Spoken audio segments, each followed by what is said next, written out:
आज का टॉपिक रहेगा आपका परसेंटेज। परसेंटेज में एक्सरसाइज पार्ट नंबर 12 हम लोग डिस्कस करेंगे। लास्ट पार्ट में हमने कमीशन बेस्ड क्वेश्चंस कर रहे थे, कुछ क्वेश्चन छूट गए थे, उन क्वेश्चंस को हम लोग पार्ट 12 में करेंगे। प्रॉब्लम फर्स्ट को यहाँ पे देखते हैं कि a company allowed 17% commission up to the sales of ₹12,000 and a commission of 22% on the sales over 12,000. If the salesman deposit 47,400 in the company after deducting his earning, find the total sale. इस question में बोल रहा है कि एक company एक व्यक्ति को 12,000 रुपये की सेल तक 17% कमीशन, अगर वह 12,000 से ऊपर की सेल करता है तो उसको 22% कमीशन मिलता है। सेल्समैन अपनी अर्निंग को कट करके बाकी का पैसा कंपनी में जमा करता है और कंपनी में इस तरीके से 47,400 रुपये जमा कर रहा है, तो बताना है कि उसने टोटल कितनी सेल करी है। चलेगा, एक लाइन इस तरीके से हम लोग ड्रॉ करेंगे।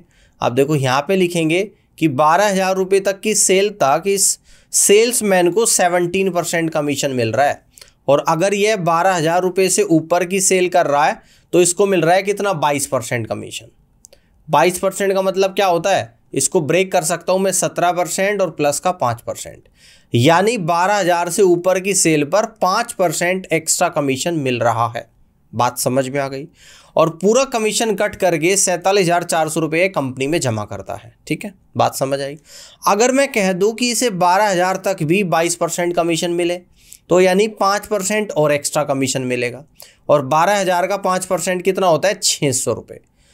तो अब यहाँ पर ये होगा कि ये व्यक्ति, ये सेल्समैन जितना भी सेल करेगा उसे कंप्लीट 22% कमीशन मिल रहा है। ठीक है ना। तो अब ये 600 रुपये क्या होगी, इसकी अर्निंग हो गई है। पहले कंपनी में जमा कर रहा था 47,400 रुपये, अब 600 रुपये और कम जमा करेगा क्योंकि इसकी 600 की और अर्निंग हो रही है, तो यहाँ पे आ गया 46,800 रुपये, यानी कि अब वह कंपनी में 46,800 रुपये जमा कर रहा है। देखो टोटल सेल हम लोग मान लेते हैं कि 100% है, ये आप लोगों की टोटल सेल है। क्लियर है, जिसमें कमीशन कितना है, 22%, और 100 में से अगर 22 को मैं माइनस करूंगा तो 78% आ जाएगा। अब कमीशन कटकर 78% कंपनी में जमा करता है। क्वेश्चन में दे रखा 46,800 रुपये जमा करता है। टोटल सेल बतानी है, यानी 100% की वैल्यू बतानी है। 13 छिका 78, 13 × 39, 13 छिका 78, और 6 से 3600 जाएगा 600 बार। तो यहाँ से 100% की वैल्यू जो कि टोटल सेल है वो कितने निकल कर आएगी आप लोगों की, 60,000 रुपये यहाँ पे निकल कर आ जाएगी। कितने निकल कर आएगी, 60,000 रुपये निकल कर आएगी। और इस तरीके से B is the right answer of this question. I hope की बात समझ में आपको आ गई होगी। नेक्स्ट देखते हैं, प्रॉब्लम सेकेंड को यहाँ पर समझते हैं। A sale executive gets a commission on total sales at 10.2%. If the sale is exceeding ₹15,000, he gets an additional commission as a bonus of 8.5% on the excess of sales over ₹15,000. If he gets total earning of ₹3,180, then the bonus he received is। देखो यहाँ पर क्या बोल रहा है कि एक sales executive 10.2% का कमीशन प्राप्त करता है 15,000 रुपये की सेल पे। अगर वह 15,000 से ऊपर की सेल करेगा तो उसको 8.5% एक्स्ट्रा बोनस मिलेगा। तो यानी यहाँ से 15,000 तक इसको 10.2% कमीशन मिल रहा है, और अगर 15,000 से ऊपर की सेल करता है तो 10.2% तो मिलेगा ही, उसके ऊपर 8.5% का बोनस और मिल रहा है। क्लियर हो गई बात। और इस तरीके से इस सेल्समैन की टोटल अर्निंग हो रही है 3,180 रुपये। तो बताना है कि उसने टोटल कितना बोनस रिसीव किया है, ये यहाँ पे बताना है। अब देखो यहाँ पर फिर से एक लाइन को ड्रॉ करेंगे और यहाँ पे लिखेंगे कि 15,000 रुपये की सेल तक इसको मिल रहा है 10.2% कमीशन। अगर यह 15,000 से ऊपर की सेल कर रहा है अबव 15,000, तो इसको कितना मिलेगा, 10.2% मिलेगा प्लस 8.5% और मिलेगा, यानी कि एक्स्ट्रा 8.5% और बोनस मिलेगा। बात समझ में आ गई, यहाँ तक की बात क्लियर हो गई। और इस तरीके से इसकी टोटल जो अर्निंग है सेल्समैन की 31,180 रुपये के बराबर है। अगर मैं ये कहूँ कि इस 15,000 का 10.2% कितना होता है, तो आप कहोगे जी इसका 1% 150 और 1500, यानी कि ये निकल कर आएगा 1575 रुपये, यही आएगा। यानी कि इसका 10.2% जो आप लोगों का यहाँ पर निकल कर आ रहा है, ये कितना आ रहा है 1575 आ रहा है, कुछ और आ रहा है, कुछ और आएगा। 10% तो आ गया 1500 और 0.2 कितना आ गया 30, यानी कि इसका 10.2% 1530 रुपये यहाँ पर निकल कर आ गया, 1530 आ गया, है ना। तो अगर मैं इस 3180 इसकी टोटल अर्निंग कब हो रही है, जब 15,000 रुपये तक 10.2% कमीशन मिल रहा है और 15,000 के ऊपर 10.2 प्लस 8.5% कमीशन मिल रहा है। तो 15,000 तक इसे कितने रुपए मिलते कमीशन के तौर पर, 1530 रुपये। तो इन 1530 को अब माइनस कर दो इसको इसमें से, तो बचेगा कितना, यानी 11 में से 5 गया 6, 2 में से 1 गया 1, यानी 1650 रुपये बचा। तो ये जो 1650 रुपये मिल रहे, इसे ये कहाँ से मिल रहे, 15,000 से ऊपर की सेल पे। कहाँ पे मिल रहे हैं, यानी कि 15,000 से ऊपर की जितनी भी सेल करेगा उस पे उसे टोटल 10.2% और 8.5% इन दोनों को मिलाकर 1650 रुपये मिल रहे। यहाँ पे मैं लिख देता हूँ कि 15,000 रुपये से अबव सेल करने पर 1650 रुपये प्राप्त करता है। ठीक है ना, इससे क्लियरिटी होगी। प्राप्त करता है, बात समझ में आ गई है। आप देखो ध्यान से समझिएगा। अब जब 15,000 से ऊपर की सेल करता है तो एक तो मिल रहा है कमीशन यानी 10.2% और एक मिल रहा है बोनस, और बोनस मिल रहा है 8.5%। अगर इन दोनों का मैं रेशियो निकालूं, पॉइंट से पॉइंट हटेगा और आपका परसेंटेज से परसेंटेज, 17 छिक्का 102, 17 पंजे 85, 6:5 आ गया, जो कि टोटल 11 यूनिट होता है। और इस टोटल 11 यूनिट की वैल्यू 1650 रुपये के बराबर। तो 11 से कितनी बार कटेगा, 11 कम 11, 11 पंजे 55, 0 1 यूनिट 150 के बराबर।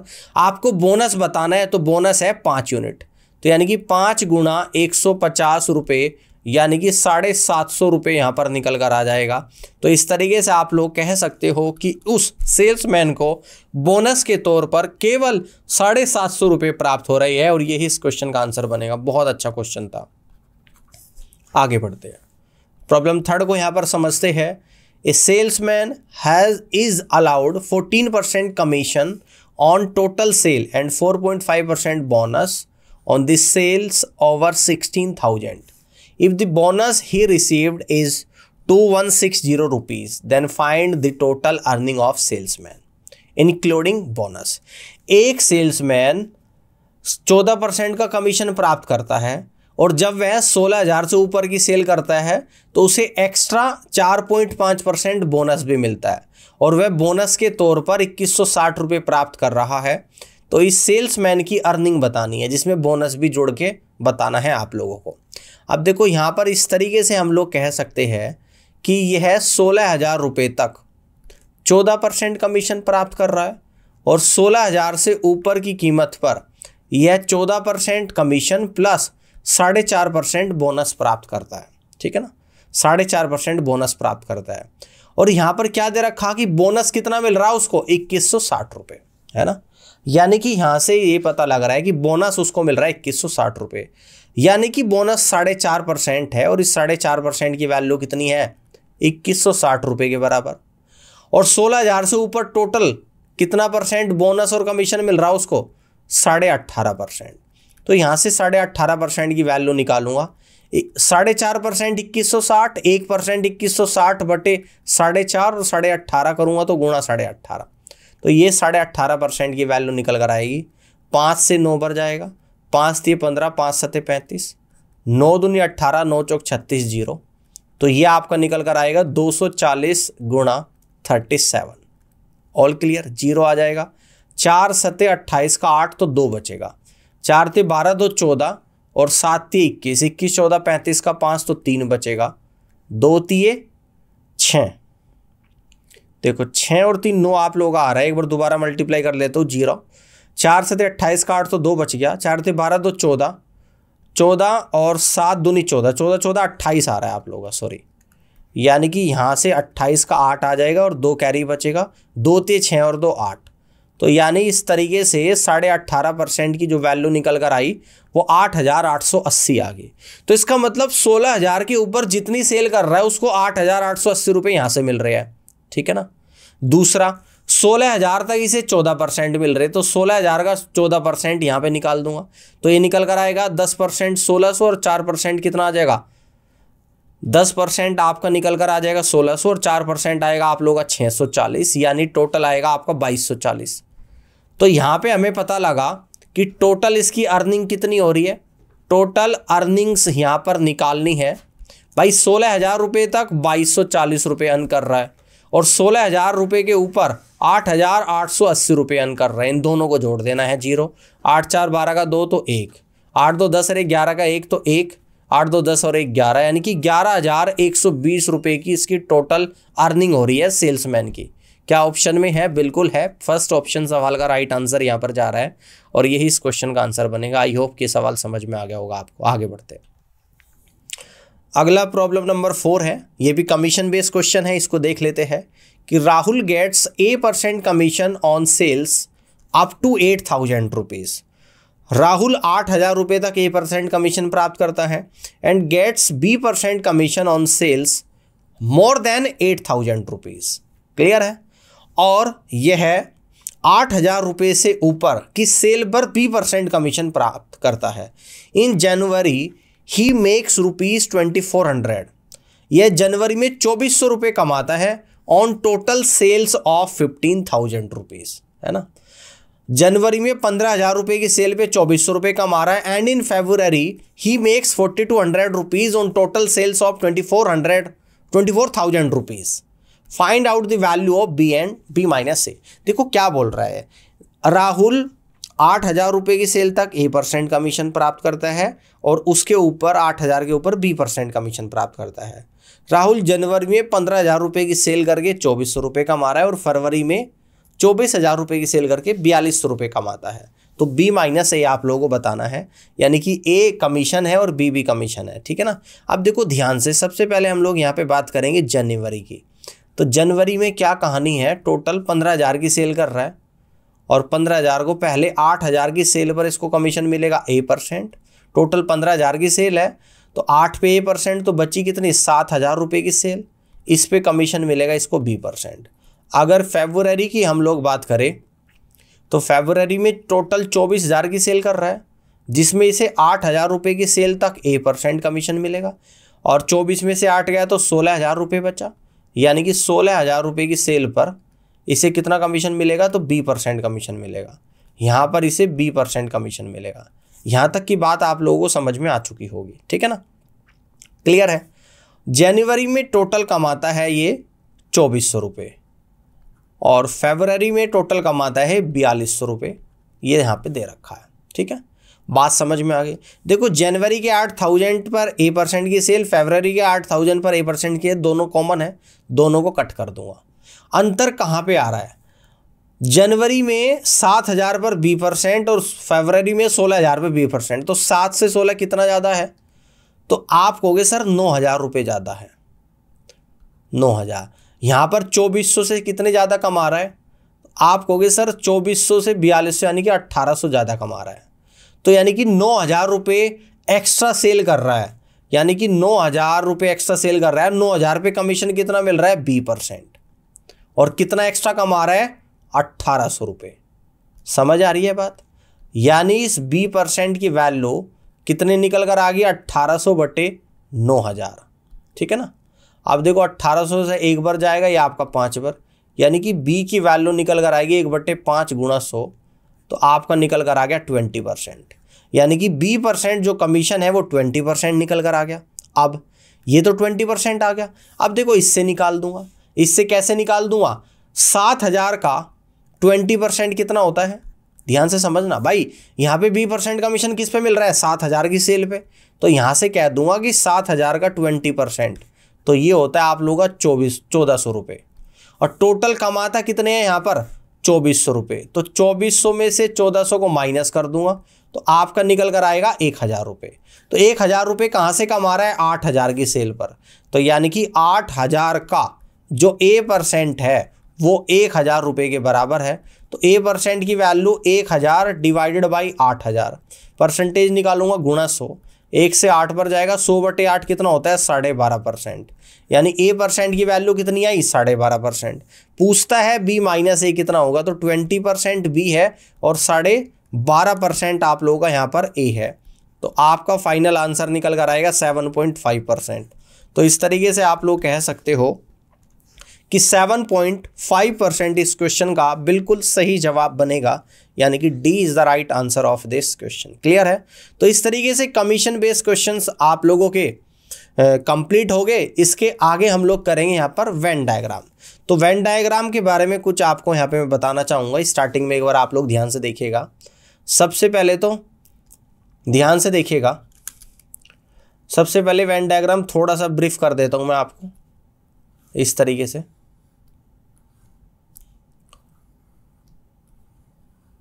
अगर ये A है, ये B है, ठीक है ना, ये क्या है यहाँ पर आपका, ये क्या है आप लोगों का यहाँ पर, ये कॉमन है दोनों में।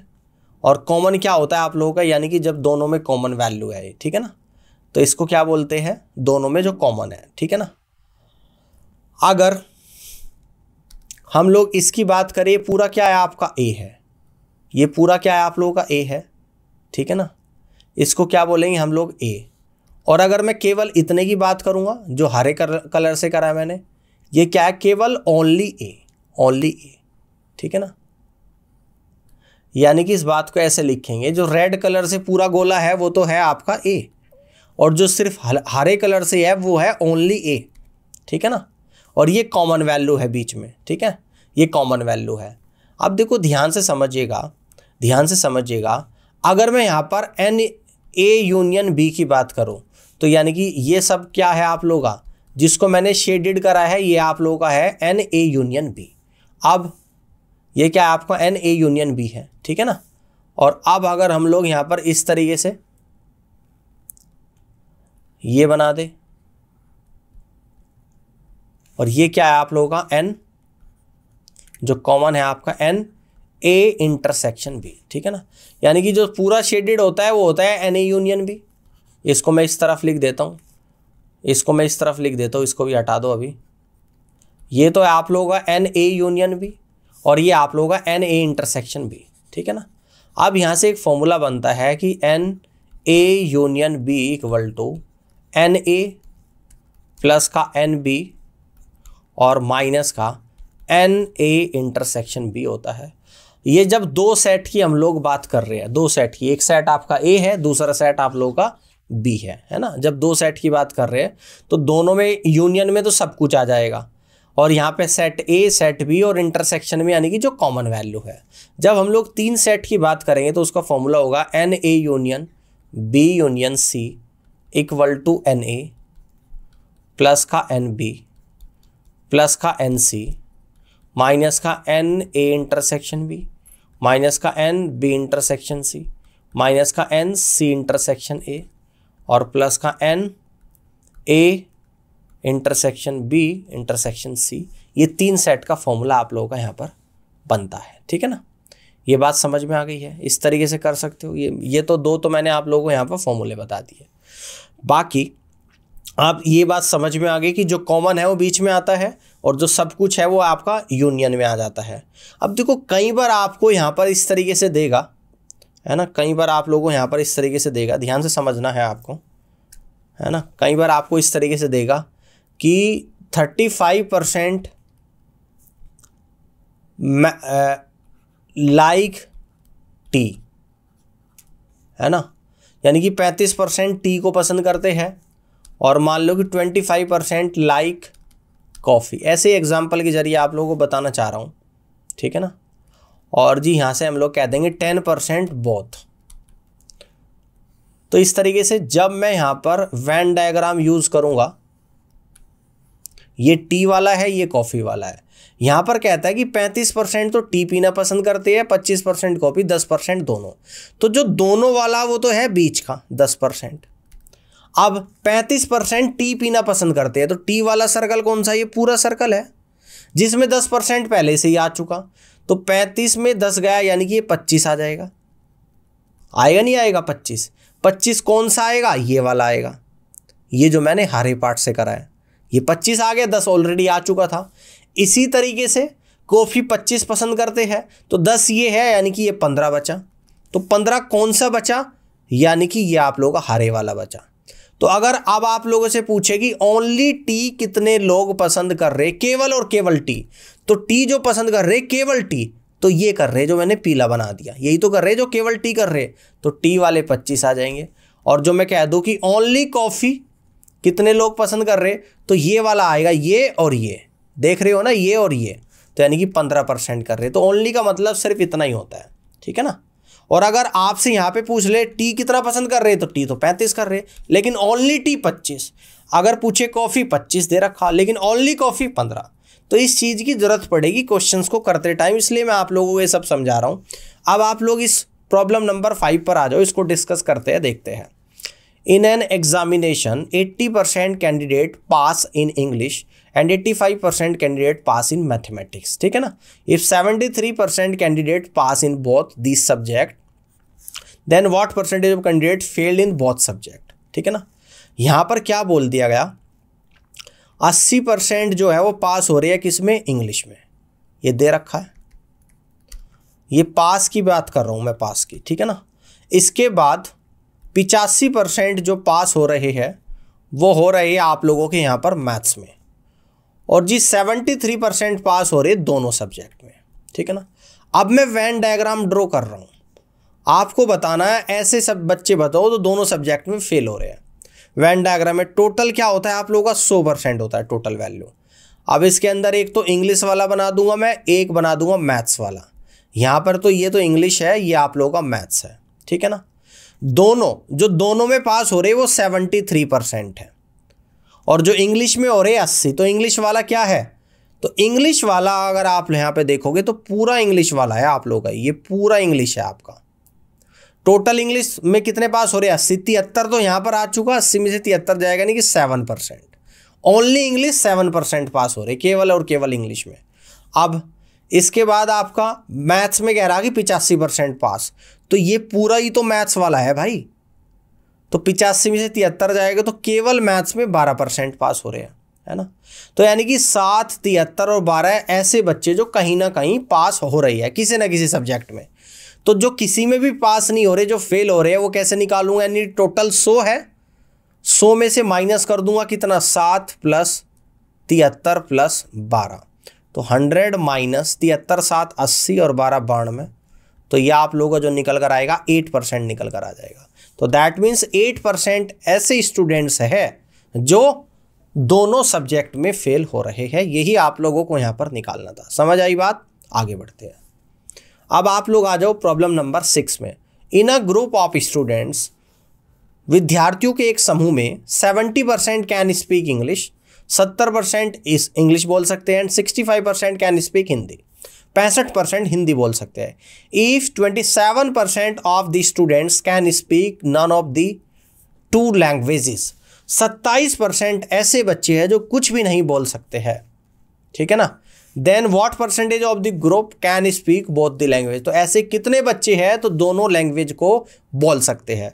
27% कैसे है जो कुछ नहीं बोल सकते, यानी कि नॉट स्पीक की अगर मैं बात करूं, ध्यान से समझना, जो कुछ नहीं बोल पा रहे, तो ऐसे बच्चे हैं 27%। 70% इंग्लिश बोल पा रहे हैं, तो इसका मतलब 30% इंग्लिश नहीं बोल पा रहे। 100 में से 70 माइनस करूंगा 30। 70% तो बोल पा रहे, और जो इंग्लिश नहीं बोल पा रहे हैं ऐसे बच्चे हैं 30%। 65% हिंदी बोल पा रहे हैं, और जो हिंदी नहीं बोल पा रहे हैं तो ऐसे कितने हैं? 100 में से 65 जाएगा, यानी 35%। तो यानी कि जो बिल्कुल इंग्लिश नहीं बोल पा रहे 30%, हिंदी नहीं बोल पा रहे 35%, और जो दोनों ही लैंग्वेज नहीं बोल पा रहे वो है 27%। अब ध्यान से देखिएगा, हम लोग यहाँ पर वेन डायग्राम को ड्रॉ करेंगे, वेन डायग्राम को ड्रॉ करेंगे, ध्यान से आप लोगों को समझना है, ठीक है ना। इस तरीके से ध्यान से आप लोगों को यहाँ पर समझना है। बात समझ में आ रही है? देखो, जो दोनों नहीं बोल पा रहे, वेन डायग्राम बना रहा हूँ मैं नॉट स्पीक के लिए, तो ऐसे है 27% जो दोनों नहीं बोल पा रहे। ये इंग्लिश है, ये आप लोगों का हिंदी है।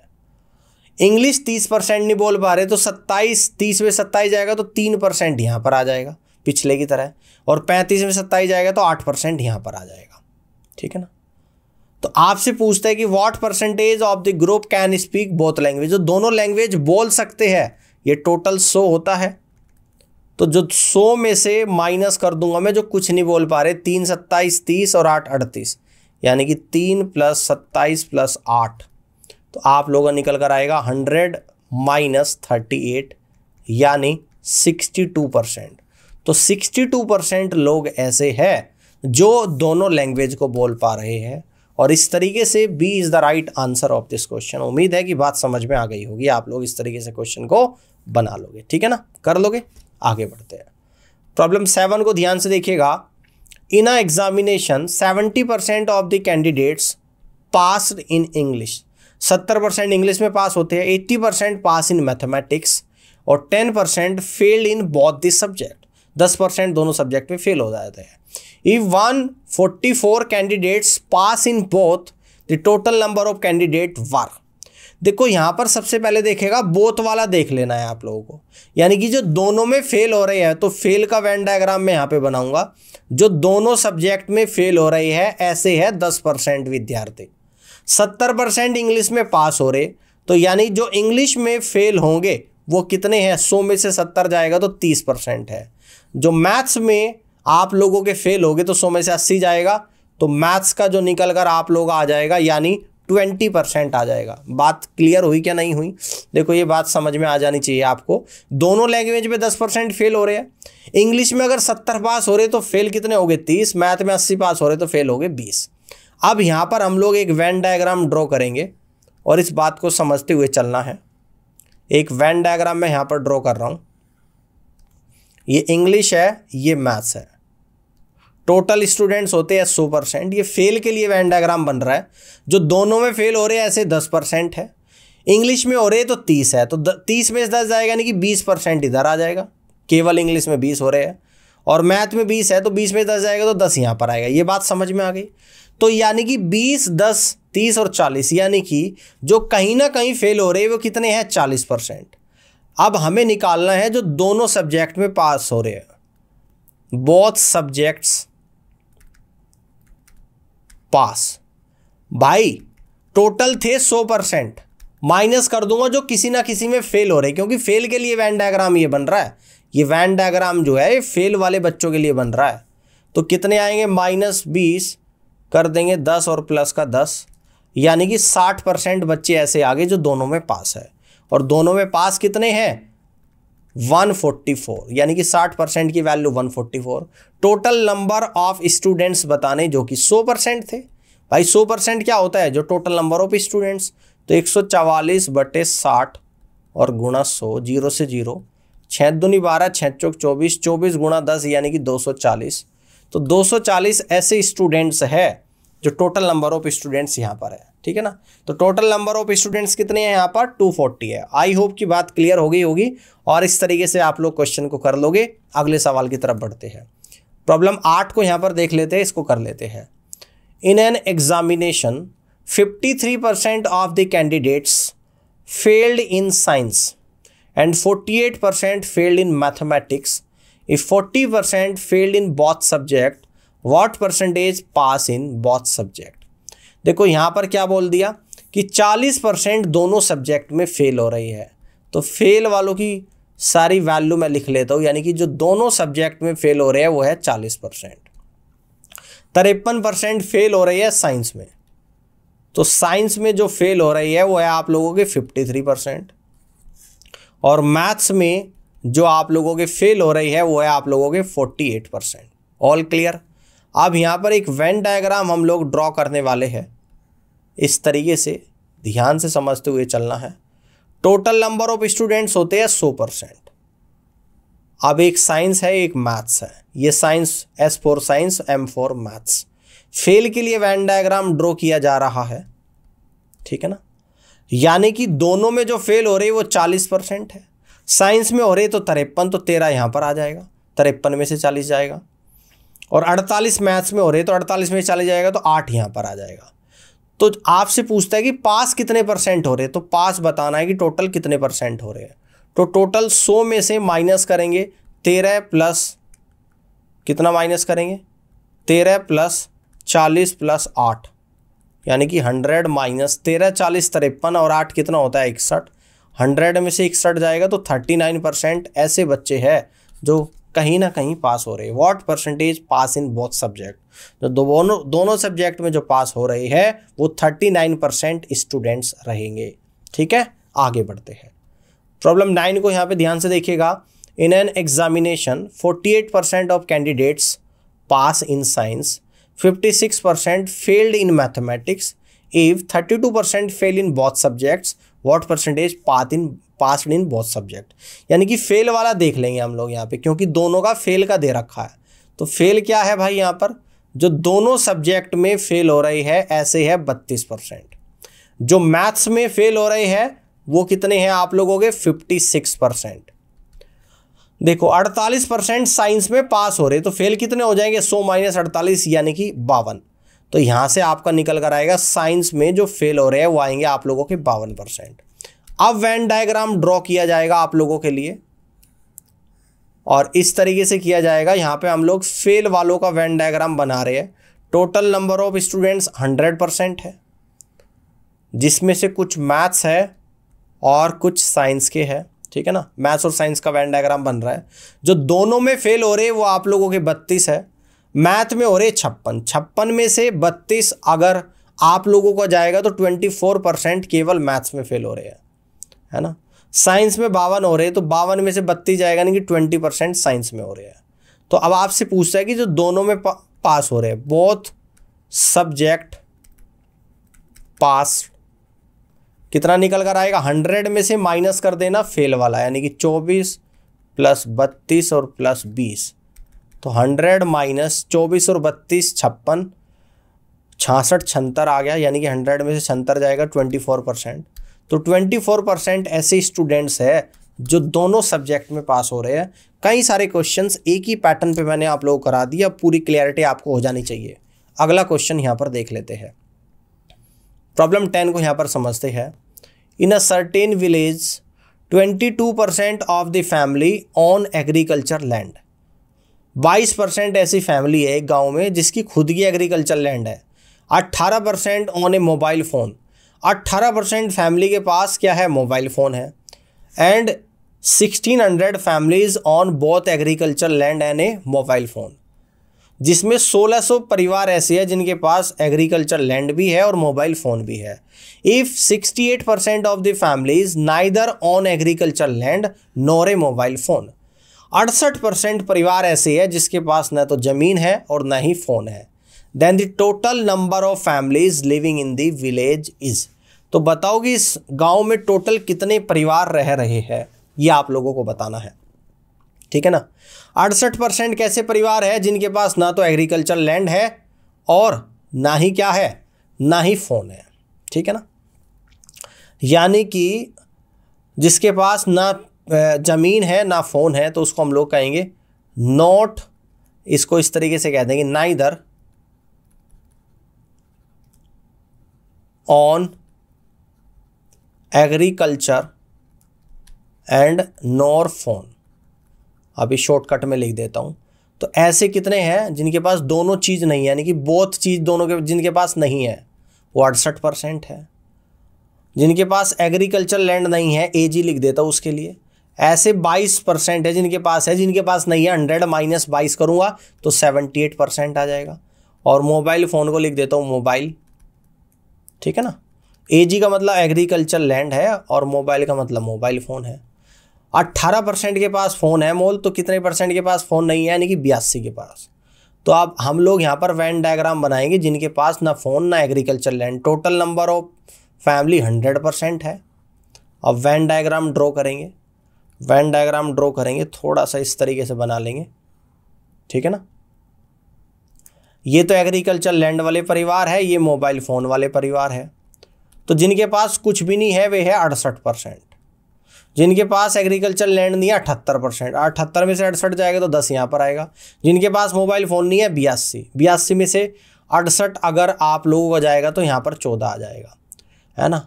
तो यानी कि 10, 68, 14 ऐसे लोग हैं जिनके पास कुछ ना कुछ किसी ना किसी चीज़ की कमी है, ठीक है ना। तो जिनके पास सब कुछ है, यानी कि जिनके पास दोनों चीज़ है, बोथ हैव, ऐसे लिख देता हूँ मैं अभी शॉर्टकट के लिए। तो वो आएंगे 100 माइनस, कितना माइनस कर दूंगा, 10 प्लस का 68 और प्लस का 14।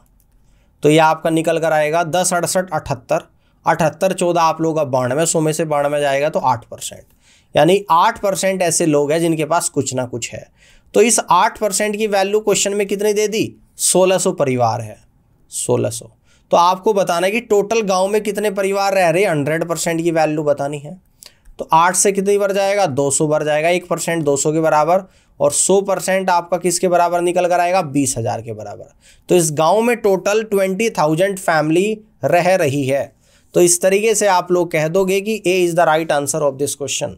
और इसी के साथ आज के इस सेशन को यहीं पे मैं अंत करता हूं, और आपके वेन डायग्राम के 3 सेट वाले क्वेश्चंस भी बचे हैं, कुछ और क्वेश्चंस मैं वेन डायग्राम के कराऊंगा जिसको मैं नेक्स्ट पार्ट में हम लोग डिस्कस करेंगे। तो आज के लिए इतना ही, उम्मीद करता हूँ कि सेशन पसंद आया होगा, और इस पूरी क्लास को देखने के लिए आप सभी का धन्यवाद।